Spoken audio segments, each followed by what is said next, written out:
नमस्कार दोस्तों, आप सभी का स्टडी 91 के इस ऑनलाइन प्लेटफॉर्म पर मैं अमित आप सभी का हार्दिक स्वागत करता हूं। दोस्तों, आज की क्लास में हम सभी प्राइमरी और जूनियर दोनों के पेपर को ध्यान में रखते हुए सीटेट की और बात करने वाले हैं दो बहुत ही महत्वपूर्ण चैप्टर, जिसका नाम है बाल केंद्रित एवं प्रगतिशील शिक्षा और एक आपके सामने होगा आकलन और मूल्यांकन। इन सभी से अगर हम बात करें तो पेपर में आप सभी से एक एक प्रश्न पूछे जाते हैं, चाहे आप प्राइमरी में जाकर पेपर देते हो या फिर आप जूनियर का पेपर देते हो। दोस्त, दोनों के लिए इंपॉर्टेंट, दोनों के लिए बहुत महत्वपूर्ण। ध्यानपूर्वक आप सेशन को देखने का प्रयास कीजिएगा और बहुत ही महत्वपूर्ण क्वेश्चन के साथ आप सभी के सामने हाजिर है। हर प्रश्न का आंसर दीजने का प्रयास कीजिए दोस्त, क्योंकि यहीं से प्रश्न आप सभी से आने वाले हैं और इसी प्रकार के क्वेश्चन कहीं ना कहीं पूछे जाते हैं। तो बहुत बेहतरीन क्वेश्चन के साथ पहला प्रश्न आप सभी के सामने स्क्रीन पर दिखाई दे रहा है। आप सभी आंसर देने का प्रयास करेंगे, क्या इसमें से राइट होगा। तो अगर हम प्रगतिशील या बाल केंद्रित शिक्षा की बात करें तो आप जानते हैं प्रगतिशील शिक्षा के जनक दोस्तों, आपको पता है कि जॉन डीवी बोले जाते हैं। कौन बोले जाते हैं? जॉन डीवी बोले जाते हैं। और जो आपकी जो प्रथा चल रही है, जो अभी जो शिक्षा की प्रथा चल रही है, वह प्रथा चल रही है दोस्तों बाल केंद्रित शिक्षा पद्धति। तो इसमें से कहा कि एक प्रगतिशील कक्षा की निम्न में से कौन सी विशेषता है। जो प्रोग्रेसिव क्लासरूम है उसमें से कौन सा ऐसी है जो आपका विशेषता होगी। करा ड्रिल और अभ्यास पर जोर देना, करा योग्यता आधारित स्थायी अलगाव या सहयोगितापूर्ण अधिगम, या फिर करा पुरस्कार और दंड का प्रयोग। दोस्तों, क्या आपको लगता है कि इसमें से करेक्ट ऑप्शन बन सकता है? कौन सा इसमें से राइट आंसर बन सकता है? तो प्रगतिशील शिक्षा की अगर बात करें कौन सी विशेषता होगी, तो सीधे दोस्त अगर बात करें ड्रिल और अभ्यास, तो ड्रिल और अभ्यास पर फोकस नहीं करता। पहले आप कॉन्सेप्ट को समझिए, पहले आप सीखें। जब आप संप्रत्यय में आपका अंडरस्टैंडिंग बन जाता है कॉन्सेप्ट में, तो फिर आप बेहतर कर पाते हैं। दोस्तों, पहले आप ड्रिल अभ्यास पे नहीं जाते हैं, किसमें? प्रगतिशील शिक्षा की विशेषता नहीं है। योग्यता स्थायी जो आधारित स्थायी अलगाव की बात कभी नहीं होगा, क्योंकि अलगाव की जैसी बात हुई तो कहीं ना कहीं समावेशी शिक्षा का हनन हुआ, और जैसे ही समावेशी शिक्षा का हनन हुआ तो कहीं ना कहीं आपका प्रगतिशील शिक्षा का भी हनन हुआ, और इसलिए दोस्त आपका यह भी नहीं बनेगा।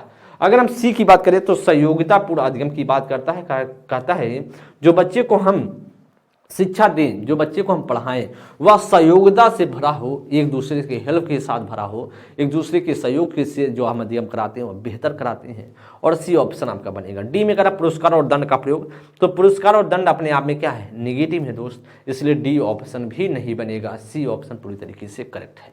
आगे हम बात करें सेकेंड नंबर की बात करें, इनमें से कौन सी स्थिति बाल केंद्रित कक्षा का उदाहरण है? कौन सा ऐसा है जो बाल केंद्रित क्लास की एग्जाम्पल होगा, कक्षा का उदाहरण बनेगा।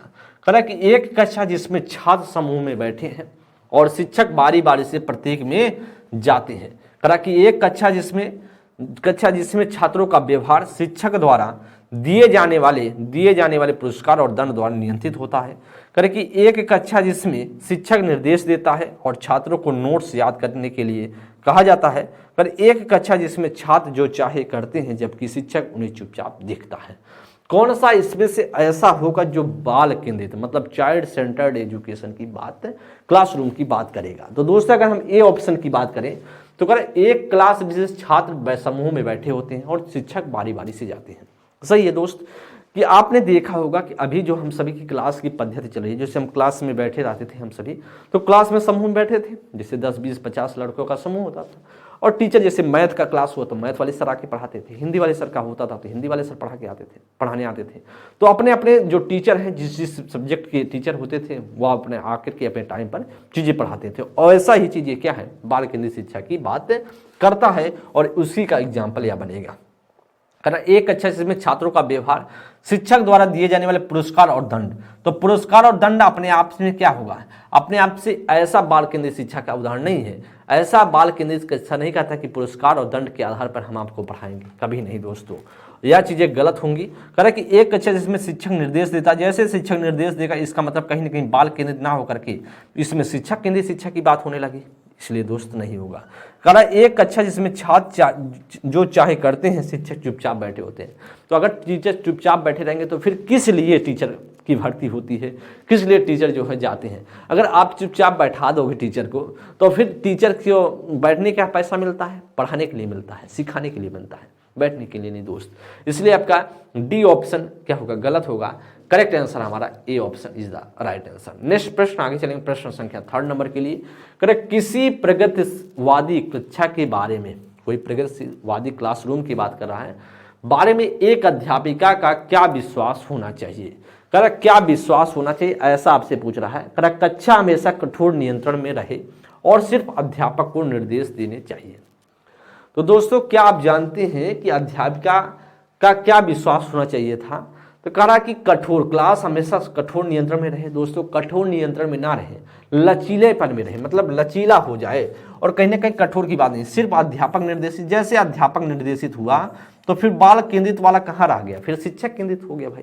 बस टीचर का रोल जब अदा हो रहा है, जब टीचर उसमें सब कुछ है, तो फिर बाल केंद्रित का हनन होगा। प्रगतिवादी जो क्लासरूम है वह सीधा कहता है बाल केंद्रित शिक्षा की बात करता है, शिक्षक केंद्रित की बात नहीं करता है। अधिगम केवल कक्षा में ही होता है, अधिगम क्लास में ही केवल होता है। तो अधिगम आप जानते हैं एक सामाजिक प्रक्रिया है, अधिगम एक सामाजिक प्रक्रिया है जो एक जटिल है और या आप समाज के द्वारा सीखते रहते हो। ऐसा कुछ नहीं है कह रहा है कि आपसे सिर्फ जो है केवल क्लास में ही होता है। अध्यापक में विद्यार्थी, कक्षा में विद्यार्थी अपने साथ विविध प्रकार के समृद्ध अनुभव लाते, एकदम सही है और उन्हीं का सम्मान करना चाहिए। क्लासरूम में बच्चा अलग अलग पृष्ठभूमि के बच्चे होते हैं, उनका जो अलग अलग मतलब तरीका सोचने का, समझने का, भाषा, उनके जो विविधताएं हैं उनका सम्मान करने की बात किया जाता है। और कहीं ना कहीं समृद्ध जो है, विविध समृद्ध के अनुभव, मतलब विविध प्रकार के समृद्ध अनुभव लाते हैं, यह भी बात सही है दोस्त। और केवल ड्रिल की बात, जैसे एक ड्रिल और अभ्यास आया अपने आप से गलत हो गया, ऐसी पद्धति बाल केंद्रित शिक्षा या फिर प्रगतिशील शिक्षा नहीं करता है। तो राइट आंसर दोस्त आपका बनेगा सीधा सी ऑप्शन आपका करेक्ट आंसर। नेक्स्ट प्रश्न आगे चलेंगे 4th नंबर के लिए। कहा कि एक बाल केंद्रित कक्षा में बच्चे किस प्रकार से सीखते हैं। निष्क्रिय नकलची के रूप में देखे जाते हैं दोस्तों। जो आप जानते हैं निष्क्रिय नकलची के रूप में जब रहेंगे तो यह बाल केंद्रित क्लासरूम की बात नहीं। बाल केंद्रित कहता है कि बच्चा सक्रियता पर जोर दिया जाता है, बच्चे ज्ञान का जो सक्रिय निर्माता के रूप में लगे होते हैं और सीधा सा बनेगा ज्ञान के निर्माण में सक्रिय रूप से लगे होते हैं, ऐसा आपका बनेगा। कल ब्लैक बोर्ड पर उत्तरों की प्रतिलिपि बनाने के लिए अग्रसर होते हैं कि भाई सब फोटो कॉपी करने में जैसे आपने लिखा तुरंत बच्चा जो है उतार लिया, तो क्या ऐसा प्रगतिशील या बाल केंद्रित शिक्षा का बात होगा? कभी नहीं दोस्त। केवल निष्क्रिय श्रोता होना चाहिए। तो दोस्तों आप जानते हैं दोनों तरीके से, दोनों तरफ से सक्रियता, चाहे टीचर हो चाहे स्टूडेंट हो, दोनों तरफ सक्रियता जब रहेगा तभी क्या होगा, बाल केंद्रित शिक्षा का एग्जाम्पल बनेगा। इसलिए आपका डी ऑप्शन भी कट गया, आपका राइट आंसर सीधा बी ऑप्शन राइट होगा। नेक्स्ट प्रश्न आगे हम चलो दोस्त बात करेंगे 5th नंबर के लिए। करेक्ट, निम्नलिखित में से कौन बाल केंद्रित कक्षा को नहीं दर्शाता है। करेक्ट, कौन सा ऐसा है जो बाल केंद्रित क्लासरूम को नहीं दर्शाता। इसका मतलब कहीं ना कहीं इसमें से एक क्या है, गलत है, वही आपसे पूछ रहा है। करेक्ट, गतिविधि के अनुसार बैठने की व्यवस्था में परिवर्तन। अच्छा, कौन सा इसमें से नहीं दर्शाता है? तो या तो दर्शाता है भाई गतिविधि के आधार पर बैठने की व्यवस्था, इसका मतलब ये तो पॉजिटिव है। करेक्ट, बच्चे की प्रगति गुणात्मक रूप से और विकास के सभी पहलुओं को ध्यान में रखते हुए रिपोर्ट दी जाती है। सही है, बच्चे का जो विकास के सभी पहलू, जैसे बच्चे के जो बात करें हम बोल सकते हैं संज्ञानात्मक, भावात्मक, मनोगत्यात्मक, तीनों पक्षों को ध्यान में रखते हुए हम रिपोर्ट करेंगे, यह भी सही है बाल केंद्रित क्लासरूम का। लेकिन अगर शिक्षक पाठ पुस्तक पढ़ता है और छात्रों को नकल करने के लिए ब्लैक बोर्ड पर उत्तर लिखता है, जब ब्लैक बोर्ड पर उत्तर लिखने लगा और शिक्षक सिर्फ पढ़ता है तो बालक गया सिर्फ सुनने के लिए, तो ऐसा बाल केंद्रित क्लासरूम का एग्जाम्पल नहीं है। और इसीलिए दोस्त आपका ऑप्शन संख्या सी बनेगा। बच्चे जो कर रहे हैं उनमें तल्लीन है, यह भी सही है, लेकिन आपका जो गलत था वही हमें क्या करना था, पूछ रहा था। तो गलत है दोस्तों ऑप्शन संख्या सी। जब ऑप्शन संख्या सी है तो हमारा ऑप्शन भी सही होगा। नेक्स्ट प्रश्न आगे 6 नंबर की बात करते हैं दोस्त। कह कि एक बाल केंद्रित कक्षा में अधिगम कैसा है, बाल केंद्रित क्लासरूम में अधिगम कैसा होता है।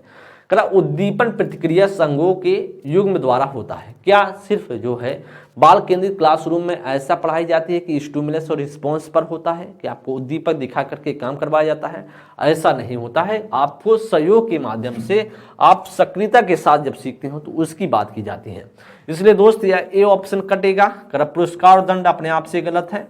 दंड की बात आरटी से अलग है और बाल केंद्रित क्लासरूम आरटी में बोली जाती है कि आरटी में सीधा कहा गया है कि बाल केंद्रित शिक्षा के माध्यम से क्लास देनी चाहिए। दंड का विरोध हुआ है। शिक्षक और छात्रों द्वारा सह निर्मित है और इसीलिए दोस्त जब शिक्षक और स्टूडेंट के बीच एक अंतःक्रिया होगा उनके बीच एक इंटरेक्शन होगा, अंतःक्रिया के बाद जो ज्ञान की प्राप्ति होगी वैसी बात की जाती है।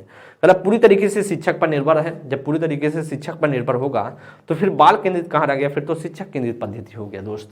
इसलिए अभी आपका डी ऑप्शन भी कट होगा, सीधा होगा, C option is the right answer. 7 number प्रश्न पर चलते हैं दोस्त। एक बाल केंद्रित कक्षा में मूल्यांकन कैसा होता है? कुछ सामयिक परीक्षाओं द्वारा किया जाता है। क्या जो बाल केंद्रित क्लास रूप में मूल्यांकन होता है वह कुछ विशेष पर्टिकुलर चीज पार्ट पर किया जाता है, टेस्ट के साथ होता है? नहीं। मूल्यांकन ऐसा होता है कि सीखने की प्रक्रिया में हेल्प करे, उसका एक भाग है। भाई मूल्यांकन ऐसा नहीं है जो सीखने सिखाने की प्रक्रिया चले उसी का एक भाग है, एक अंग बोला जाता है। ऐसा नहीं, कुछ अलग सी चीजें आती हैं। तो चलते हैं कहाँ मिलता है, देखते हैं। हमारा कुछ सामयिक परीक्षाओं द्वारा किया जाता है दोस्तों। तो परीक्षाओं द्वारा करने का बात नहीं किया जाता, मूल्यांकन का उद्देश्य नहीं होता। मूल्यांकन का उद्देश्य होता है परीक्षण करके आपको सुधारा जाए, आपको बताया जाए कैसे आपको आगे बढ़ना है। लिखित वस्तुनिष्ठ परीक्षाओं द्वारा किया जाता नहीं दोस्तों, बिल्कुल नहीं। तो मूल्यांकन जरूरी है, किया जाना चाहिए। को सीखने की प्रक्रिया के एक अभिन्न अंग माना जाता है और ऐसा मैंने आपको बताया। सीखने सिखाने की जो प्रक्रिया चल रही है, टीचिंग लर्निंग प्रोसेस चल रहा, उसी का एक भाग है, उसी का अंग है मूल्यांकन। और इसीलिए साथी आपका डी ऑप्शन बनेगा। क्या बनेगा? ऑप्शन संख्या डी। 7वें का ऑप्शन संख्या डी आपका राइट होगा। नेक्स्ट प्रश्न आगे चले, प्रश्न संख्या 8 की बात करते हैं साथी। निम्नलिखित में से कौन सा प्रगतिशील कक्षा को परिभाषित करता है? कौन सा ऐसा है जो प्रोग्रेसिव क्लासरूम को क्या करता है, डिफाइन करता है? कि परीक्षाओं के लिए सीखना। क्या जो प्रगतिशील क्लासरूम की परिभाषित करता है, क्या परीक्षाओं के लिए सीखने की बात करता है सिर्फ? तो साथ ही आपका परीक्षाओं के लिए सिर्फ सिखाने की बात नहीं, गलत होगा। कि अनुभवात्मक अधिगम पर बल देना, ठीक है। एक्सपेरिमेंटल जो लर्निंग है उस पर हमें क्या देना चाहिए, बल देना चाहिए। परिभाषित करता ऑप्शन संख्या बी। किस पर परिभाषित करता? ऑप्शन संख्या बी पर। और प्रगतिशील क्लासरूम में परिभाषित किया जाता है अनुभवात्मक अधिगम पर। गैर संदर्भित पाठचर्या नहीं दोस्तों, पाठ संदर्भित होना चाहिए। शिक्षा केंद्रित शिक्षा अपने आप से ही क्या है, गलत है। तो जो प्रगतिशील जो क्लासरूम है वो परिभाषित करता है, वो डिफाइन करता है कि भाई साहब अनुभवात्मक एक्सपेरिमेंटल नॉलेज पर बल दिया जाए, फोकस किया जाए। और आपका राइट आंसर होगा B option is the right answer.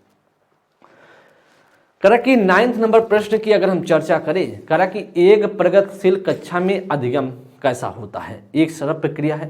भाई साहब कभी नहीं होता है कि एक जो अधिगम प्रगतिशील शिक्षा की अगर बात करें तो अधिगम सरल, अधिगम एक जटिल प्रक्रिया। वैसे भी चाहे आप प्रगतिशील क्लासरूम की बात करें या नॉर्मल सी बात करें तो हमेशा क्या होगा, जटिल प्रक्रिया होगी, सरल प्रक्रिया कभी नहीं अधिगम होता है। और इसलिए दोस्त आपका ए ऑप्शन नहीं बनेगा। एक सामाजिक प्रक्रिया एकदम सही है। तो प्रगतिशील क्लासरूम की बात करें एक जटिल और सामाजिक प्रक्रिया के रूप में देखा जाता है। और इसीलिए दोस्त आपका ऑप्शन संख्या क्या बनेगा? ऑप्शन संख्या आपका बी बनेगा। केवल औपचारिक तो सिर्फ अधिगम, सिर्फ आप सीखने की प्रक्रिया सिर्फ औपचारिक तौर पे ही कर पाते हैं। क्या आप घर में नहीं सीखते हैं, अनौपचारिक तौर पे नहीं सीखते? एकदम सीखते हैं दोस्त, इसलिए आपका गलत होगा। अच्छा, परीक्षाओं पर प्रतिबिंबात्मक करके या अगर प्रतिबद्धात्मक करके सिर्फ जो है प्रतिबंध कर रहा है परीक्षाओं पर, ये फिक्स करना नहीं साथी। आपका डी ऑप्शन भी गलत होगा। 9th का बी ऑप्शन पूरी तरीके से राइट है। क्या है? तो आप कह सकते हैं प्रगतिशील क्लासरूम में जो अधिगम है वह एक सोशल प्रोसेस है। आपका करेक्ट ऑप्शन 9th का B option is the right answer. 10 number की साथी अगर बात करें, बाल केंद्रित कक्षा कक्ष में विद्यार्थी कैसे होते हैं? बाल केंद्रित कक्षा कक्ष में विद्यार्थी कैसे होते हैं? अपने स्वयं के सीखने में ज्यादा भूमिका नहीं रखते। क्या दोस्तों बाल केंद्रित कक्षा में विद्यार्थी स्वयं से ज्यादा सीखने की भूमिका नहीं रखते? एकदम सीखने की भूमिका रखते हैं। ऐसा नहीं स्वयं को सीखने की भूमिका नहीं रखते, कोई ठेल ठाल के उनको ले जाता है। बच्चा सब सीखने की कोशिश करता है, बस आप सिखाने वाले उससे नहीं मिलते हैं, उसके समझाने वाले नहीं मिलते हैं। इसलिए दोस्त करा की भूमिका नहीं रखते हैं, गलत है। करा कि ज्ञान के शक्ति निर्माता एकदम आपका सही होगा ऑप्शन संख्या बी। वह बच्चा सीखना चाहता है और बस सिखाने वाला होना चाहिए। कोरी पट्टी के रूप में देखे जाते हैं तो दोस्तों आदर्शवान मानता है, गलत होगा। कारण निष्क्रिय रूप से शिक्षकों का अनुकरण अनुसरण करते हैं, नहीं भाई कभी नहीं निष्क्रिय रूप से करते, वह सक्रियता में हमेशा से लगे होते हैं। बस सक्रियता से लगाने वाला भी उसे होना चाहिए दोस्तों। बी ऑप्शन आपका करेक्ट होगा। अच्छा, 11 नंबर की अगर हम बात करें, एक प्रगतिशील कक्षा में बच्चों की भागीदारी न्यूनतम है। तो दोस्तों ऐसी बात नहीं है कि प्रगतिशील क्लास में बच्चे का भागीदारी न्यूनतम होता है। बच्चे की भागीदारी न्यूनतम नहीं होती है, अधिकतम होती है। जितना बच्चे दोनों की भागीदारी, कोई न्यूनतम नहीं, कोई ऐसा नहीं है किसी का अधिकतम है किसी का न्यूनतम है, यह चीज़ें गलत हैं। अगर बच्चे पाठ्य पुस्तक में दिए गए तथ्य याद करते हैं तो सिर्फ जो अगर बात करें प्रगतिशील क्लासरूम में याद करना नहीं होता कि तथ्य को रट्टा मार के खत्म कर दो। अगर बच्चे व्यक्तिगत और समूह दोनों में काम करते एकदम आपका सही होगा। बच्चा प्रगतिशील क्लासरूम में इंडिविजुअल भी वर्क करता है और सामूहिक में करता है। अच्छा, इसलिए दोस्त आपका सी ऑप्शन बनेगा। मूल्यांकन सिर्फ पेपर पेंसिल के जरिए होना चाहिए। तो दोस्तों आप जानते हैं सिर्फ पेपर पेंसिल के जरिए नहीं मूल्यांकन होना चाहिए। मूल्यांकन के लिए तीनों पक्षों को ध्यान में रखते हुए होना चाहिए, संज्ञानात्मक, भावात्मक, मनोगत्यात्मक, तीनों की बात। इसलिए दोस्त आपका डी ऑप्शन जो है गलत है। राइट आंसर ऑप्शन संख्या सी आंसर बन जाएगा। क्या बनेगा? सी आंसर आपका करेक्ट ऑप्शन बनेगा। आगे हम चलते हैं, प्रश्न संख्या 12 नंबर की चर्चा करते हैं। करा कि निम्नलिखित में से क्या एक प्रगतिशील कक्षा की विशेषता है, कि इसमें से कौन सी प्रगतिशील क्लासरूम की विशेषता होगी? ऐसा आपसे करा है। शिक्षिका पूरी तरीके से कक्षा को नियंत्रित करती है। क्या दोस्तों क्लास जो कक्षा है वह पूरी तरीके से टीचर नियंत्रित करती है? ऐसा होगा, शिक्षिका पूरी तरीके से कक्षा को नियंत्रित करती है प्रगतिशील कक्षा में? कभी नहीं दोस्तों, ऐसा नियंत्रण की बात नहीं किया जाता है। बच्चों की भागीदारी न्यूनतम है? एकदम नहीं भाई, अधिकतम है दोस्त। गतिविधियां कार्य करते समय बच्चों को एक मूल्यांकन किया जाना चाहिए? एकदम सही है। उनकी एक्टिविटी जब करते समय उनका मूल्यांकन किया जाना चाहिए। और इसी प्रकार से अगर बात करें ऑप्शन संख्या आपका सी बनेगा। प्लस समय सारणी और बैठने की जो व्यवस्था तय है, जब तक लचीला नहीं होगा तब तक प्रगतिशील शिक्षा पे नहीं जाएगा। तो तय की बात कर रहा है, ये फिक्स करने की बात कर रहा है। तो जो बाल केंद्रित और प्रगतिशील शिक्षा है वह कैसा कहता है कि लचीला होना चाहिए। कौन सी? समय सारणी और बैठने की व्यवस्था। इसलिए दोस्त यह भी क्या है? गलत है। ऑप्शन संख्या आपका सी आंसर बन जाएगा। 13 नंबर करा है प्रगतिशील शिक्षा में अधिगमकर्ता क्या है? करा प्रोग्रेसिव जो है एजुकेशन में करा कि अधिगमकर्ता लर्नर क्या होता है? करा स्वतंत्र होते हैं व उनमें सीखने की जिज्ञासा होती है।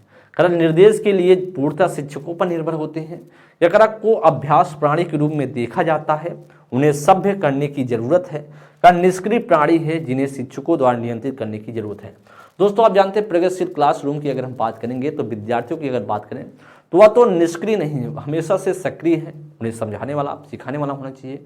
वह बच्चे स्वतंत्र होते हैं और सीखने के प्रति उनकी जिज्ञासा होती है। और ऐसा जिस ऑप्शन में मिल रहा होगा वही हमारा क्या होगा? Right answer. तो ऐसा दोस्त हमारा सिर्फ ऑप्शन संख्या ए में मिल रहा है। क्या कि जिज्ञासा है बच्चों में। निर्देश के लिए पूरी तरीके से शिक्षकों पर, जब निर्देश के लिए शिक्षकों पर निर्भर होंगे तो प्रगतिशील शिक्षा जो कहता है वह बाल केंद्रित शिक्षा होना चाहिए, शिक्षक केंद्रित नहीं। तो बी ऑप्शन में तो शिक्षक केंद्रित बन रहा है, गलत है। को एक प्राणी के रूप में देखा जाता है तथा सभ्य करने की जरूरत है। क्या बच्चा असभ्य होते हैं? आप ऐसा मानते हैं प्रगतिशील क्लासरूम से आपको बच्चे को सभ्य बनाया जाता है? नहीं दोस्त, यह भी गलत है। निष्क्रिय प्राणी तो आप जानते हैं सक्रिय होते हैं। आगे पढ़ने की कोई जरूरत नहीं है। तो प्रश्न संख्या 13 का जो करेक्ट ऑप्शन वह आपका ए ऑप्शन राइट हो जाएगा। ए ऑप्शन आपका करेक्ट आंसर बनेगा। प्रश्न संख्या 14 नंबर की अगर हम चर्चा करेंगे, कहा कि निम्नलिखित में से कौन सी एक प्रगतिशील कक्षा की विशेषता है? कौन सी ऐसी होगी जो प्रगतिशील शिक्षा की एक विशेषता होगी? कहा सामग्री केवल प्रदर्शन के लिए है। कहा बैठने की व्यवस्था तय है। कहा औपचारिक परीक्षा में माध्यम से वर्ष के अंत में बच्चों का मूल्यांकन किया जाता है। कहा शिक्षिका बच्चों को अवधारणात्मक समझ को सक्षम करने के लिए सीखने के लिए अवसर प्रदान करती है। तो करें कि कौन सी ऐसी प्रगतिशील शिक्षा की विशेषता होगी? कौन सी ऐसी प्रगतिशील शिक्षा की विशेषता होगी? आपसे साथी पूछ रहा है। अच्छा, हम विशेषता की बात करें केवल प्रदर्शन के लिए हो तो सामग्री सिर्फ प्रदर्शन के लिए होता प्रगतिशील शिक्षा की? प्रदर्शन केवल दिखाने के लिए दोस्तों, या विशेषता कभी नहीं होगी। सामग्री केवल दिखाने के लिए नहीं है, उससे सीखने के लिए है। भाई सामग्री कोई क्लास में आए तो क्या उसको दिखाने के लिए होता है कि आप देख लीजिए बात खत्म? तो उससे आप सीखिए ना दोस्त। तो आपका बी ए ऑप्शन नहीं, बैठने की व्यवस्था तय नहीं। मैंने अभी आपको बताया प्रगतिशील क्लासरूम में बैठने की व्यवस्था लचीला होता है और ऐसा दोस्त बी ऑप्शन में नहीं लिखा गया, तय है, फिक्स करने की बात कर रहा है। अगर औपचारिक परीक्षा के माध्यम से वर्ष के अंत में, तो वर्ष के अंत में किया जाता, ऐसा कुछ नहीं प्रगतिशील कहता है। प्रगतिशील क्लासरूम कहता है कि सतत और व्यापक मूल्यांकन होना चाहिए, वर्ष के अंत में सिर्फ नहीं है। तो शिक्षिका बच्चों की अवधारणात्मक समझ का सक्षम करने के लिए सीखने के अवसर प्रदान। तो कहीं ना कहीं शिक्षिका जो है, जो टीचर है बच्चों का, है वह बच्चे के कॉन्सेप्चुअल अंडरस्टैंडिंग समझ को बनाने के लिए क्या करनी है, उससे अवसर देना चाहिए। उसको कहना चाहिए बेटा एक आप अच्छे तरीके से सीख जैसा आप चाहते हो उस प्रकार से आप सीखिए, कोई टेंशन की बात नहीं है। तो प्रश्न संख्या 14 का जो बनेगा ऑप्शन संख्या डी बन जाएगा। 15 नंबर के लिए दोस्त करा कि प्रगतिशील शिक्षा में कैसा होता है, करा सीखने का स्वरूप सामाजिक होता है, करा पाठ्य पुस्तक सीखने का एकमात्र स्रोत है। तो दोस्तों सिर्फ प्रगतिशील क्लासरूम की आपकी बात करें तो पाठ्य पुस्तक सीखने सिर्फ पाठ्य पुस्तक के द्वारा आप सीख सकते हैं। हाँ, पाठ्य पुस्तक के द्वारा हम सीखते हैं, लेकिन ऐसा नहीं केवल वही माध्यम है कि हम पाठ्य पुस्तक से जरिए ही सीख सकते हैं और इसी वजह से एकमात्र लिखने से क्या हो गया, गलत हो गया। हाँ, पाठ्य पुस्तक के माध्यम से हम क्यों नहीं सीखते, सीखते हैं, लेकिन मात्र एकमात्र लगने से करा कि सिर्फ वही एक रास्ता है। अगर बैठने की व्यवस्था पूरी तरीके से तय होती है तो दोस्तों मैंने आपको बताया बैठने की व्यवस्था लचीला होता है। अगर प्रगतिशील शिक्षा की बात करेंगे या भी नहीं बनेगा। करा कि पाठचर्या की मानकीकृत होती है तो मानकीकृत नहीं होता, पाठचर्या मानकीकृत नहीं होता है। पाठचर्या कैसा होता, लचीला होता है, लचीला होती है पाठचर्या, लचीला कैसा होता है, लचीला होता है। तो दोस्तों एक फ्लेक्सिबिलिटी होता है पाठचर्या में और इसीलिए दोस्त यह भी गलत है। सीखने का स्वरूप सामाजिक होता है, जो आपके सीखने का स्वरूप नेचर होगा, जो द नेचर ऑफ लर्निंग वह कैसा होता है, सोशल होता है। सीखने का स्वरूप और सोशल, तो दोस्त आपका ए ऑप्शन करेक्ट होगा।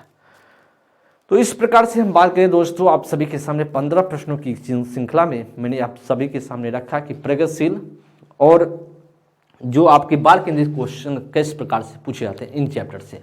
अब आपके सामने दोस्त आकलन और मूल्यांकन के प्रश्न आएंगे, असेसमेंट और इवैल्यूएशन के चैप्टर से प्रश्न आने वाले हैं। अब इसको आपको ध्यानपूर्वक देखना है। बेहतरीन सेशन और बेहतर तरीके से हम सभी सीख रहे हैं दोस्त। तो चलते हैं प्रश्न संख्या 16 पर, इसका क्या राइट होगा। आकलन के संदर्भ में राष्ट्रीय शिक्षा नीति 2020 क्या प्रस्तावित करती है कि अगर हम बात करें असेसमेंट के परिप्रेक्ष्य में, अगर कहे जो नेशनल एजुकेशन पॉलिसी है वह क्या कैसे कहता है कि भाई साहब होना चाहिए मूल्यांकन या आकलन का विश्लेषणात्मक और आलोचनात्मक सोच जैसे उच्च क्रम के कौशल का परीक्षण करना चाहिए। क्या सिर्फ भाई साहब वह जो आपका कहता है कि 2020 यानी पी वह कहता है भाई साहब एनालिसिस पे होना चाहिए, क्रिटिकल जो थिंकिंग पर होना चाहिए, ऐसे परीक्षण होने चाहिए और राइट आंसर होगा आपका ऑप्शन संख्या ए। प्रत्यास्मरण आधारित वस्तुनिष्ठ जो दोस्तों का रट्टा रटाई पर प्रत्यास्मरण वाला गलत होगा। आकलन के योगात्मक तरीके दोस्तों, आकलन के योगात्मक तरीके नहीं, रचनात्मक तरीके। आकलन क्या कैसा होना चाहिए, रचनात्मक तरीके पर बात करता है कौन, रचनात्मक तरीके पर बात करता है आपका यानी पी, इसलिए दोस्त सी ऑप्शन भी गलत होगा।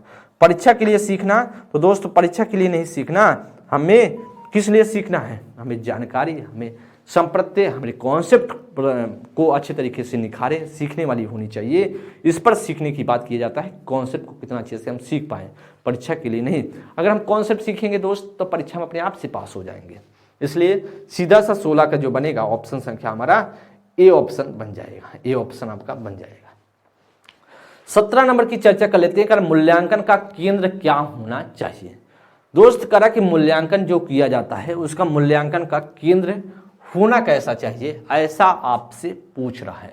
अगर मूल्यांकन के हम केंद्र की बात करते हैं साथी, तो करा मूल्यांकन का केंद्र होना चाहिए, करा अधिगमकर्ता क्या नहीं कर सकता है इसका चित्रण करना, करा दूसरे बच्चों की तुलना में अधिगमकर्ता के प्रदर्शन का स्पष्टीकरण करना, करा मानक वर्ग में बच्चों की लेबलिंग करना, या अधिगमकर्ता क्या और कैसे सीख रहा है इसका वर्णन करना। अच्छा, मूल्यांकन का केंद्र दोस्त यह होना चाहिए क्या कि हम क्या नहीं कर सकते इसका मूल्यांकन किया जाना चाहिए, हम क्या कर सकते हैं इसका मूल्यांकन किया जाना चाहिए। अच्छा, आपको जैसा भी लगता हो आप सभी आंसर देने का प्रयास कीजिए दोस्त। प्रश्न संख्या 17 नंबर पे हम पहुंच गए हैं और हम 17 नंबर की अगर हम चर्चा कर लें दोस्त, प्रश्न संख्या 17 नंबर के लिए, तो मूल्यांकन का हमेशा का केंद्र बिंदु यह होता है कि हम क्या कर सकते हैं उसका मूल्यांकन किया जाता है। क्या नहीं कर सकते, हम तो बहुत कुछ नहीं कर सकते हैं दोस्त, उसका मूल्यांकन करेंगे नहीं। हम क्या कर रहे हैं और क्या कर सकते हैं उसका मूल्यांकन होता है। तो अधिगमकर्ता क्या नहीं कर सकता इसका चित्रण करना, तो नहीं भैया, मूल्यांकन का उद्देश्य नहीं कर सकता इसका मूल्यांकन करना नहीं होता है। करा कि दूसरे बच्चे की तुलना में अधिगमकर्ता तो जैसे तुलना आया अपने आप से गलत होगा दोस्त। मानक वर्ग जैसे आया, इसका मतलब कहीं ना कहीं अपने आप से गलत है।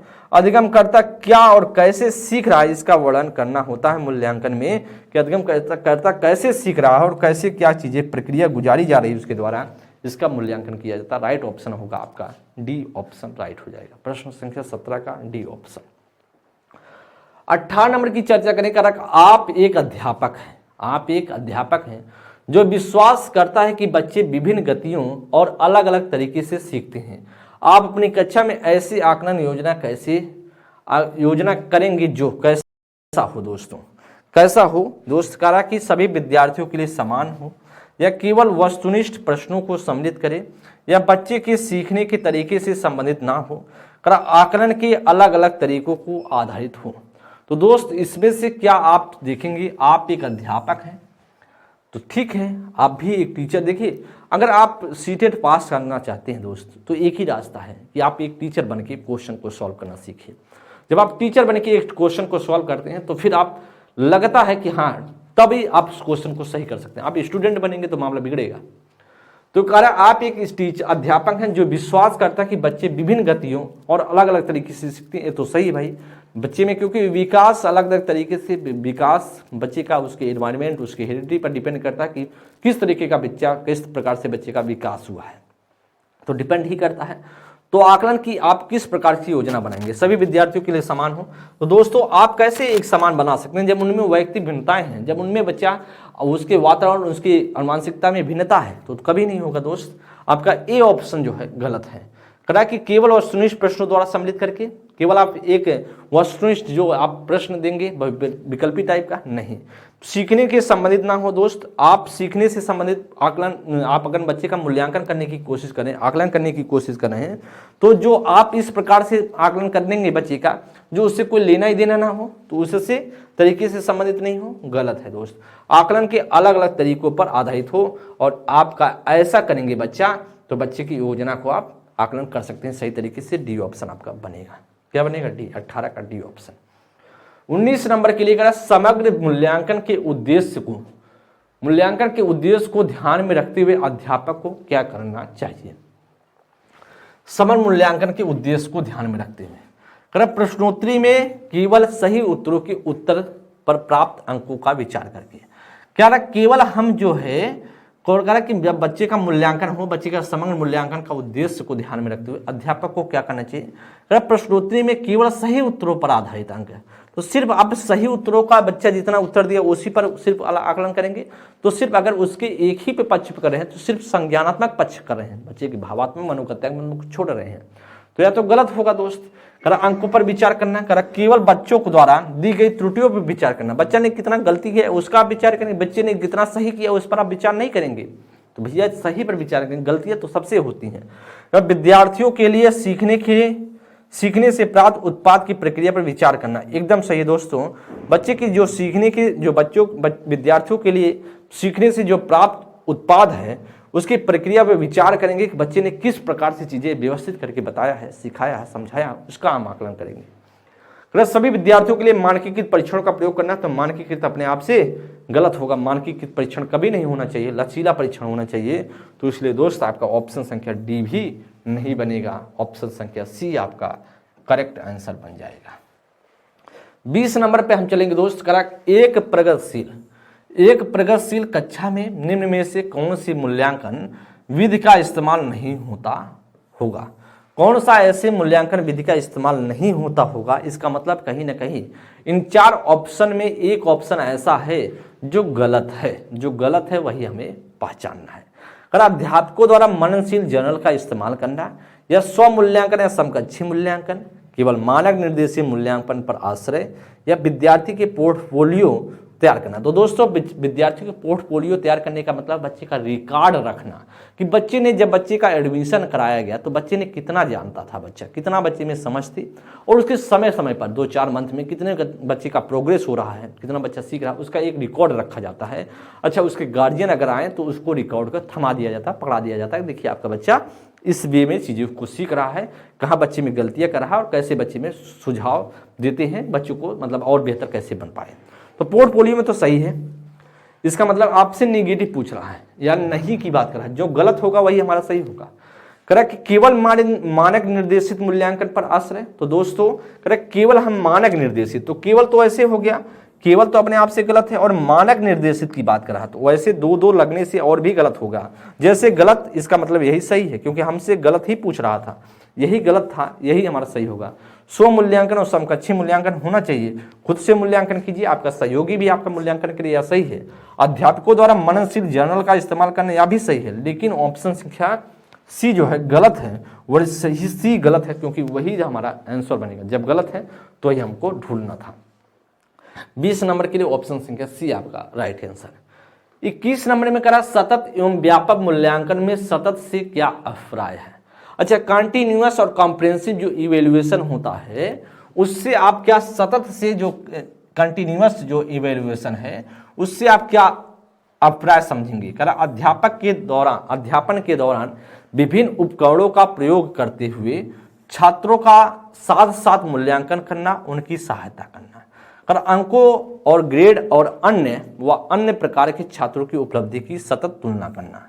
कर निश्चित अंतराल पर पूरे शैक्षणिक वर्ष में औपचारिक पेपर पेंसिल परीक्षा, या समय समय पर बच्चों के स्मरण और प्रत्याहन की योग्यता का मापन करना। दोस्तों क्या आप सतत का मतलब यह समझते हैं कि रट्टा का मूल्यांकन करना? कभी नहीं। सतत का मतलब यह होता है कि बच्चे में पर डे कितना प्रोग्रेस कर रहा, बच्चे जहां गलती करा उसका हमें क्या तुरंत उसको सुधारना है। जहां बच्चा गलती किया, फंसा, उसको हम क्या कर सुधारते चले, समझाते चले, आगे बढ़ते चले। अगर ऐसा जिस ऑप्शन में होगा वही हमें सही होगा। डी में करा है समय समय पर बच्चों की स्मरण और प्रत्याहन की बात करा है, तो भैया हम ऐसा मूल्यांकन नहीं करते। हम मूल्यांकन जो सतत का मतलब यह नहीं होता है कि हम बच्चे के स्मरण के कितना बच्चा रट्टा मार पाए, 1 पन्ने 20 पन्ने 50 पन्ने, उसका हम मापन नहीं करते हैं और यह चीजें गलत हैं।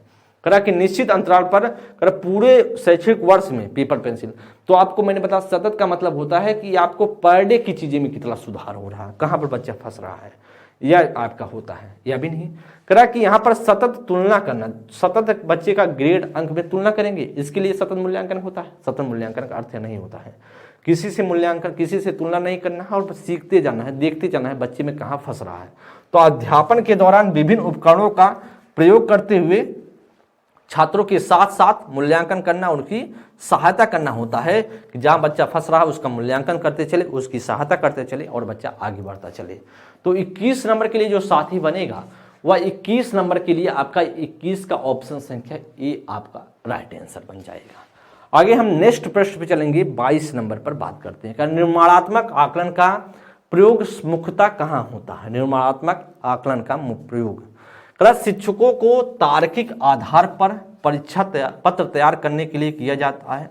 यह शिक्षकों को बेहतर योजना बनाने एवं विद्यार्थियों को सहयोगात्मक और गैर मूल्यांकित पुष्टि देने के लिए किया जाता है। या विद्यार्थियों में परीक्षा देने की बेहतर कौशल विकसित करने के लिए किया जाता है। या फिर अलग अलग क्षमताओं वाले विद्यार्थियों की उपयुक्त रूप से पहचान करने के लिए किया जाता है। तो दोस्त निर्माणात्मक आकलन का मुख्यतः कहाँ प्रयोग होता है, ध्यानपूर्वक आप देखेंगे दोस्त, इसमें से क्या आपका राइट आंसर बनेगा। हम बात करते हैं, चलते हैं, सीखते हैं। करा दोस्त अगर हम बात करें निर्माणात्मक आकलन की बात करें, रचनात्मक, जिसे निर्माणात्मक को बोल सकते हैं, रचनात्मक आकलन का प्रयोग मुख्यतः कहाँ किया जाता है। तो कहीं ना कहीं बच्चे में ज्यादा से ज्यादा चीजें विकसित हो पाए वहीं पर होगा। कर अलग अलग क्षमता वाले विद्यार्थियों की उपयुक्त रूप से पहचान करने के लिए किया जाता है। ठीक करा कि सी में करा विद्यार्थियों में परीक्षा देने के बेहतर कौशल विकसित करने में किया जाता है। तो परीक्षा देने की बेहतर है, तो परीक्षा देने के लिए बेहतर में किया जाता है, नहीं दोस्त, यह भी गलत होगा। अच्छा, यहाँ पर ए में कह रहा है शिक्षकों को तार्किक आधार पर परीक्षा पत्र तैयार करने के लिए किया जाता है। तो निर्माणात्मक आकलन में यह होता है कि बच्चे के टीचर के रचना जो तार्किक आकलन करने की बात होगी या तार्किक आधार बनाने के लिए, या शिक्षकों को तार्किकता से क्या लेना देना है। भाई टीचर तार्किकता से, बच्चे को हम आकलन करने की बात कर रहा है ना, तार्किकता की पहचान नहीं करना है कि शिक्षकों को तार्किक आधार पर परीक्षा पत्र तैयार करना। तो क्या बच्चे में जो निर्माणात्मक आकलन का होता है कि उस तरीके से हम तार्किकता के आधार पर उससे आके हैं। तो शिक्षकों को बेहतर योजना बनाने और विद्यार्थियों में सहयोगात्मक और गैर मूल्यांकित पृष्ठभूमि के लिए किया जाता था। रचनात्मक आकलन का प्रयोग होता है कि कहीं ना कहीं बच्चे में बेहतर योजना बनाए क्या करा है, शिक्षकों को बेहतर योजना बनाने, कहीं नहीं, रचनात्मक आकलन का मतलब होता है जो टीचर है वह बेहतर योजना बना पाए, बेहतर तरीके से योजना बना पाए और विद्यार्थियों को सहयोगात्मक और गैर मूल्यांकित प्रतिपुष्टि देने के लिए किया जाता है। तो कहीं ना कहीं वह सहयोग और गैर मूल्यांकित मतलब मूल्यांकन वाला ना रहे। तो आकलन ऐसा होता है, रचनात्मक वाला आकलन का मुख्यतः प्रयोग किया जाता है ऑप्शन संख्या बी में। कर सी में कर अलग अलग क्षमता वाले विद्यार्थियों की उपयुक्त रूप से पहचान करना। अच्छा, उपयुक्त रूप से पहचान करना अलग अलग, तो कहीं ना कहीं अगर हम पहचान कर रहे हैं अलग अलग विद्यार्थियों की क्षमताओं का, तो क्या पहचान करके हम क्या हासिल करना चाह रहे हैं? क्या बच्चे के बीच हम मतभेद पैदा कराएंगे? नहीं, तो इसका आकलन नहीं होता। तो यहाँ पर कर अलग अलग क्षमता वाले विद्यार्थियों को उपयुक्त रूप से पहचान करने की किया जाता है। तो मूल्यांकन पहचान करके उसको सुधारने की बात की जाती है, ना कि सिर्फ पहचान करके छोड़ देने की बात होती है। तो 22 का ऑप्शन संख्या आपका बी ऑप्शन बनेगा। 23 नंबर में कह रहा दोस्त, किसी शिक्षक के सीखने का मूल्यांकन सुनिश्चित करने में करा किसी शिक्षक के सीखने का मूल्यांकन सुनिश्चित करने के लिए अंकों के आधार पर विद्यार्थियों में तुलना करना चाहिए। क्या बच्चों की भी तुलना करने की बात होगी अंक का? कभी नहीं साथी, तो या तो गलत होगा। प्रत्येक बच्चे या के कार्य को विश्लेषण करना और उनके अवबोध में अंतर ज्ञात करनी चाहिए। क्या अंतर ज्ञात करने के लिए दोस्त किया जाता है या ऐसा होता है शिक्षक के सीखने का मूल्यांकन? ठीक है, उनमें अंतर क्या है? ठीक है, अंतर ज्ञात करना। करा किसी मूल्यांकन परीक्षा में केवल हाँ नहीं के लिए प्रश्न पूछने चाहिए? नहीं भैया, हाँ नहीं में पूछेंगे तो चीजें बिगड़ेंगे। हाँ नहीं में क्या पता चल पाएगा? कुछ नहीं। करा ये कह रहा कि बच्चों की स्मरण शक्ति के पेपर पेंसिल की परीक्षा द्वारा परखना चाहिए। तो दोस्तों सिर्फ बच्चे का स्मरण शक्ति जो पहचाने वह पेपर पेंसिल के जरिए कि बच्चा रट्टा कितना मार कर 20 पन्ने भर दिया है, उसका आकलन करने की बात करेगा? नहीं। तो इसलिए दोस्त डी ऑप्शन गलत होगा। सी ऑप्शन भी यहाँ पर हाँ नहीं में केवल हाँ नहीं में जवाब की बात हो रही है, गलत है। बी की बात करें तो प्रत्येक बच्चे के कार्य का विश्लेषण करना चाहिए, बच्चे ने कितना सीखा उसका एनालिसिस करें और उसके अवबोध में अंतर ज्ञात करनी चाहिए, उसके समझ में कितना बच्चे में समझ आया इसको हम चेक करने का प्रयास करना चाहिए। और इसीलिए दोस्तों किसी शिक्षक के सीखने का मूल्यांकन सुनिश्चित करने के लिए ऐसा काम करना चाहिए, ऑप्शन संख्या बी। आगे हम चलेंगे प्रश्न संख्या 24 नंबर पे बात करते हैं दोस्त। निम्नलिखित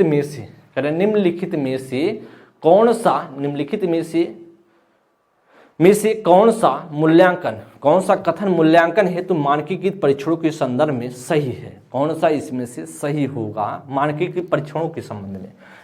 स्टैंडर्ड परीक्षण के रूप में बात कर रहा है, कौन सा सही होगा? इसका मतलब है क्या छात्रों में अपसारी चिंतन को प्रोत्साहित करते हैं, करा कि वे मूल्यांकन के सख्त ढांचे या संरचनात्मक पर आधारित हैं, करा वे अधिगमकर्ताओं की आवश्यकताओं और विविधताओं पर आधारित विभिन्न गतिविधियों का प्रयोग करते हैं, वे मानते हैं कि प्रत्येक भिन्न गति से सीखते हैं।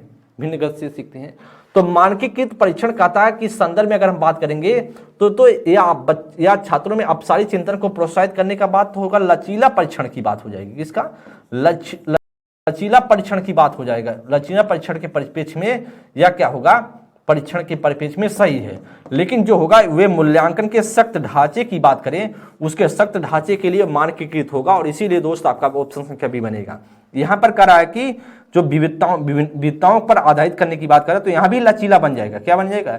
लचीला जो मूल्यांकन की बात हो जाएगा। इसलिए दोस्त यह भी सही है, यह भी गलत होगा क्योंकि हमसे मानकीकृत की पूछ रहा है और यहां भी प्रत्येक गति से सीखते हैं, तो लचीला वाले की बात हो रहा है।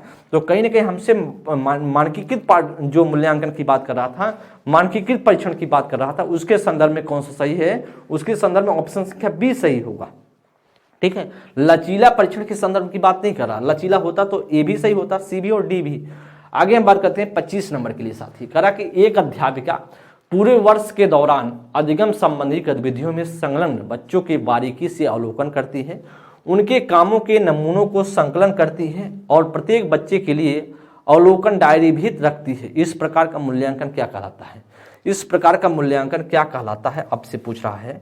मानक और स्वरूप या संकल्पनात्मक और अध्यापक केंद्रित या सतत और समग्र या मानक आधारित या संदर्भ युक्त। तो मानक आधारित तो नहीं करा गया है क्योंकि बारीकियों से अवलोकन करती है, कहीं ना कहीं नमूनों का संकलन करती है और ऐसा सीधा सा मतलब होगा सतत और समग्र। जो कॉन्टिन्यूअस और कंप्रेहेंसिव जो है इवेल्युएशन में किया जाता है कि बच्चे की जो आकलन करे, बारीकी से अवलोकन करे, साथ ही साथ नमूनों का संकलन करे, उनके कामों के जो नमूनों का संकलन करे और उसी हिसाब से और प्रत्येक बच्चे के लिए अवलोकन डायरी भी रखती है। तो ऐसा मूल्यांकन सिर्फ कहलाता है सतत और आप कह सकते हैं समग्र मूल्यांकन। तो राइट आंसर होगा ऑप्शन संख्या सी, कंटिन्यूअस एंड होलिस्टिक बोल सकते हैं या हम बोल सकते हैं कंप्रिहेंसिव। प्रश्न संख्या 26 नंबर के लिए आकलन का उद्देश्य क्या है? आकलन का उद्देश्य क्या होता है दोस्तों, क्या होता बताएंगे आप सभी। कहा कि बच्चों को भययुक्त परिवेश में अध्ययन करने के लिए प्रेरित करना। क्या आकलन का उद्देश्य होता है कि क्लास का माहौल ऐसा बच्चा डरते डरते हुए पढ़े? क्या आकलन का उद्देश्य ऐसा हो कि बच्चा डरना एकदम सकपका के बैठा हो और पढ़े अच्छे से? तो ऐसा कभी होना चाहिए? तो हम तो नहीं हमको नहीं पता है भैया कि ऐसा बच्चे का भययुक्त परिवेश में पढ़ाना चाहिए और आकलन का उद्देश्य ऐसा है। आकलन का उद्देश्य होता है कि बच्चे ने कितना सीखा है, बच्चे ने कितना समझा है, उसका हम मूल्यांकन करते हैं और बच्चे में कितना सुधार हो सकता है, कितना बच्चे में बदलाव ला सकते हैं, बच्चा कितना लगातार प्रगति कर सकता है, उसकी बात की जाती है, भययुक्त के लिए नहीं। यह गलत है। बच्चों को धीमी गति से सीखने वाले प्रखर और समस्यात्मक रूपों में चिन्हित करना। तो दोस्तों क्या हम आकलन का उद्देश्य यह होता है कि बच्चे को हम कहें भाई साहब आप बहुत कमजोर हो, आप मत पढ़ो, आप बहुत तेज हो, आप पढ़ो, इसके लिए मूल्यांकन होता है? हम यह भी नहीं जानते। हम तो जानते हैं कि मूल्यांकन का उद्देश्य साथी यह होता है कि हम बच्चों को समझें और समझ करके उसमें उसका हेल्प करें।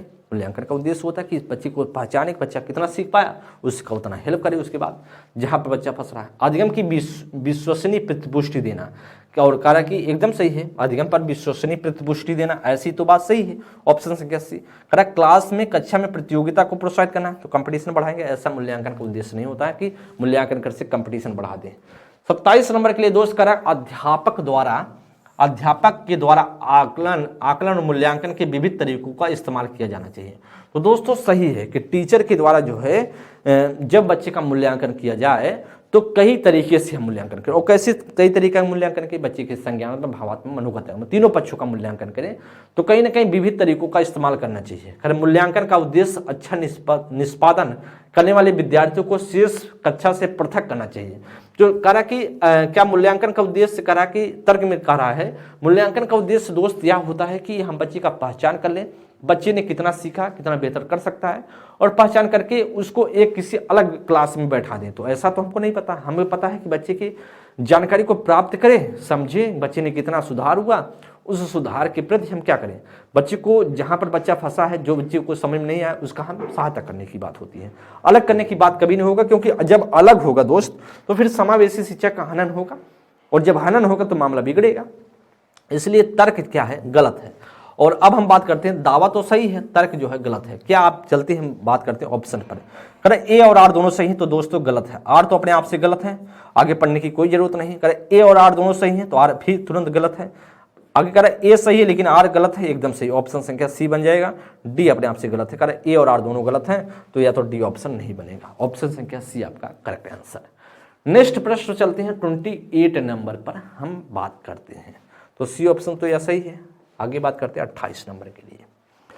28 नंबर की चर्चा दोस्त करते हैं। करा कि मूल्यांकन को क्या सूचित करता, मूल्यांकन को क्या सूचित करना चाहिए। मूल्यांकन को क्या सूचित करना चाहिए? करा वह कार्य जो विद्यार्थी नहीं कर सकता है। क्या मूल्यांकन या सूचित करता है कि विद्यार्थी क्या नहीं कर सकता है? अच्छा, हम तो नहीं जानते दोस्त विद्यार्थी क्या नहीं कर सकता, इसका मूल्यांकन का उद्देश्य होता। हम तो यह समझते हैं, और आप भी जानते होंगे कि मूल्यांकन यह होता है कि मूल्यांकन करने के बाद बच्चे में क्या कमियां रह गई, उसको हम सुधारें बच्चे को सहयोग के माध्यम से। तो मूल्यांकन का यह कार्य नहीं कि विद्यार्थी क्या नहीं कर सकता, विद्यार्थी क्या कर सकता है इसकी हम पहचान करेंगे। बच्चे में कितना क्षमता है उसका हम पहचान करेंगे और बच्चे को उसके हिसाब से सुधारने का प्रयास करेंगे। और दूसरों की तुलना में विद्यार्थी का प्रदर्शन, करा कि प्रदर्शन करने की मतलब तुलना करने, बस देखेंगे आप क्या नहीं। मूल्यांकन का उद्देश्य कर रहा है कि मूल्यांकन का उद्देश्य हमारे लिए ये है कि भाई साहब तुलना करें कि आप में क्या है, हम में क्या है, उनमें क्या है। तो इस तरीके तो नहीं होगा। इस तरीके का मूल्यांकन होगा तो मामला तो बिगड़ेगा। मूल्यांकन का उद्देश्य या तो कभी नहीं हो सकता कि भाई तुलना करें, क्योंकि व्यक्ति भिन्नता है, गलत है। C B option, A option गलत। करा उपयुक्त इनाम और मंदबुद्धि, करा उपनाम, अच्छा उपयुक्त इनाम कर रहे हैं, उपनाम और मंदबुद्धि। क्या बच्चे को हम कहेंगे उपनाम कोई दे देंगे कि भाई आप प्रतिभाशाली हो, बच्चे का मूल्यांकन करने के बाद आप भाई साहब आप मंदबुद्धि हो, आप पिछड़ा बालक हो, आप समझने की क्षमता नहीं है, ऐसा उपनाम देना होता है, या फिर आप बुद्धि बताना के लिए चीजें होती हैं। तो दोस्त या तो हम नहीं जानते और आप भी नहीं जानते। तो करा कि यहां पर ध्यान देंगे,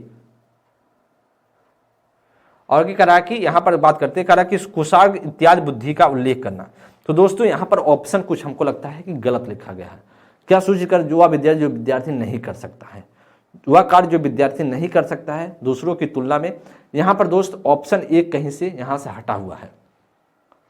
अच्छा, यहां पर एक चीजें क्या है ना, यहां पर देखिए इसको हम सी बना लेते हैं, ऑप्शन संख्या बी इसको सी बनाएंगे, ऑप्शन संख्या ए डी है, ये दोनों एक ही में है दोस्त, ऑप्शन संख्या ए है। तो तुलना का प्रदर्शन करना यहां गलत होगा, विद्यार्थी क्या और कैसे सीख रहा है इसका विस्तृत ब्यौरा होता है, ऑप्शन संख्या सी बनेगा। अगर दोस्त हम बात करेंगे ऑप्शन में कहीं आगे पीछे हो गया था, देखिए उपयुक्त, ये तो उपयुक्त जो उपनाम है मंदबुद्धि वाला तो कभी नहीं देंगे, आगे भी लिखा गया कुशाग्र इत्यादि विद्यार्थियों का उल्लेख तो करना, तो ये आपका डी में ही है, ये पूरा डी ऑप्शन में ही है, ये कहीं से मिसप्रिंट हो गया था टाइप होने में, या दोनों एक ही में है और इसलिए आपका डी ऑप्शन नहीं बनेगा। सी में लिखा है विद्यार्थी क्या और कैसे सीख रहा है इसका विस्तृत ब्यौरा करना, कि बच्चा कहां पर फंस रहा है, कहां पर दिक्कतें हैं, उसका हम विस्तृत ब्यौरा रखेंगे, सही है। बी ऑप्शन सिर्फ यहीं तक है, वहां पर गलत लिखा गया था, सी ऑप्शन आपका राइट आंसर बनेगा। यहाँ पर भी वैसा कुछ लिखा गया होगा, यहाँ पर भी उसी का जो लिखा गया है ट्रांसलेट किया गया, तो इसलिए यह भी गलत है। यहाँ से जो बात करेंगे हम, यहाँ हम कह सकते हैं, यहाँ पर फिर क्या बच्चा कर सकता है, थोड़ा सा आगे पीछे है वो सेंटेंस आप समझ लीजिएगा। यहाँ पर सी ऑप्शन आपका राइट है दोस्त। 28 नंबर की बात करें, मूल्यांकन पद्धति का लक्ष्य होना चाहिए। मूल्यांकन पद्धति का लक्ष्य होना चाहिए अब विद्यार्थियों की जरूरतों एवं आवश्यकताओं की पहचान करना, या अगर पुरस्कार वितरण हेतु उच्च अंक प्राप्त करने वाले विद्यार्थियों की पहचान करना, या विद्यार्थियों को नामांकित करना, या योग्यता आधारित समूहों में विद्यार्थियों को विभाजित करना। तो दोस्तों कभी नहीं होता मूल्यांकन का उद्देश्य कि भाई साहब योग्यता के आधार पर बच्चों को विभाजित करें, गलत हो जाएगा। नामांकित करना अपने आप से गलत होगा, नामकरण तो करना ही नहीं है। पुरस्कार वितरण कभी नहीं करना है कि भाई उच्च अंक वाले को हम पुरस्कार देंगे, निम्न वाले को गलत कर देंगे, साबित कर देंगे।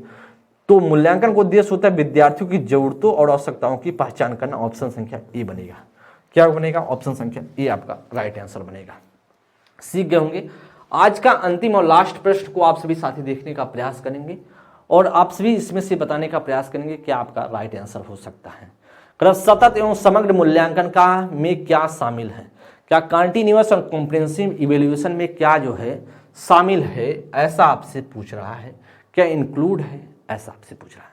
केवल संकल्पनात्मक आकलन का, केवल हम देखिए समग्र और सतत और समग्र जो हम बात करें, सतत और समग्र में अगर बात करें सिर्फ संकल्पनात्मक आकलन का बात नहीं होता है कि भाई आपने कितना ज्ञान प्राप्त कर लिया है, या करें ना तो संरचनात्मक ना ही संकल्पनात्मक, सिर्फ आपका संरचनात्मक और संकल्पनात्मक की बात भी नहीं होता है, दोनों की बात होगा। जब होगा दोनों की बात होगा भाई, एक का बात नहीं हो सकता है। केवल हम संकल्पनात्मक की बात नहीं करेंगे ना संरचनात्मक, तो हम करेंगे क्या, तो या तो अपने आप से गलत है। विविध प्रकार की रणनीतियों का प्रयोग करते हुए दोनों संरचनात्मक और संकल्पनात्मक आकलन का प्रयोग करना होगा।